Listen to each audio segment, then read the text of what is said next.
అందరికీ హాయ్ అండి. ఈరోజు టేస్టీగా ఉండే పన్నీర్ బటర్ మసాలా కర్రీ ఎలా ప్రిపేర్ చేసుకోవాలో చూద్దామండి. ఈ పన్నీర్ బటర్ మసాలా కర్రీ చపాతీలకు కానీ రైస్లో కానీ చాలా టేస్టీగా బాగుంటుందండి. ఈ పన్నీరు ఒక 200 గ్రామ్స్ ఉంటుంది. దాంట్లోకి ఒక 3 ఉల్లిపాయలు, ఒక 5 టమాటాలు చిన్న ముక్కలుగా కట్ చేసుకుందాం. పన్నీర్ని ఇట్లా చిన్న ముక్కలుగా కట్ చేసుకోవాలండి.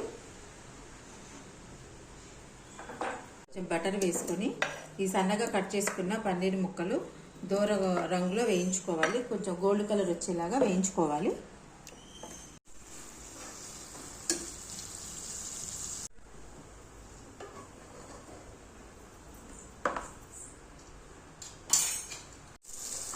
టమాటా ముక్కలు వేసేసుకొని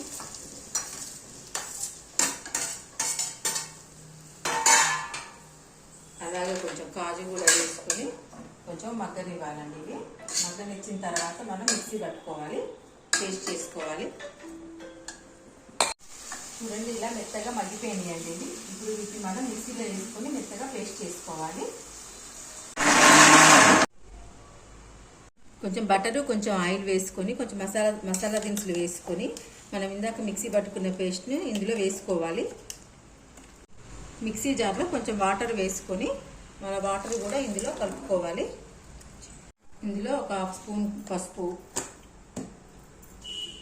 1 స్పూన్ ఉప్పు, స్పూన్ మీద కొంచెం రుచికి సరిపడినంత సాల్ట్ వేసుకోండి. ఒక 1.5 స్పూన్ కారం వేసుకోవాలి. అలాగే కొంచెం ధనియా పౌడర్, కొంచెం గరం మసాలా పౌడర్ వేసుకొని బాగా కలుపుకోవాలి. మసాలా కర్రీ కొంచెం కలర్ఫుల్గా కనబడాలి అంటే కొంచెం రెడ్ ఫుడ్ కలర్ వేసుకుంటే ఇంకా కలర్ఫుల్గా కనబడుతుందండి.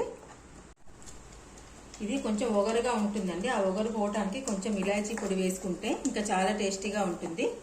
ఇప్పుడు గ్రేవీ తయారైపోయిందండి. చూడండి ఎంత కలర్ఫుల్గా ఉందో. అందులో ఇందాక మనము బటర్లో వేయించుకున్న పన్నీర్ ముక్కలు వేసుకొని కలుపుకోవాలి. కర్రీ అయితే దగ్గరికి వచ్చేసిందండి, రెడీ అయిపోయింది. లాస్ట్లో కొంచెం కొత్తిమీర వేసేసుకొని బాగా కలుపుకొని స్టవ్ ఆఫ్ చేసేసుకుందాం.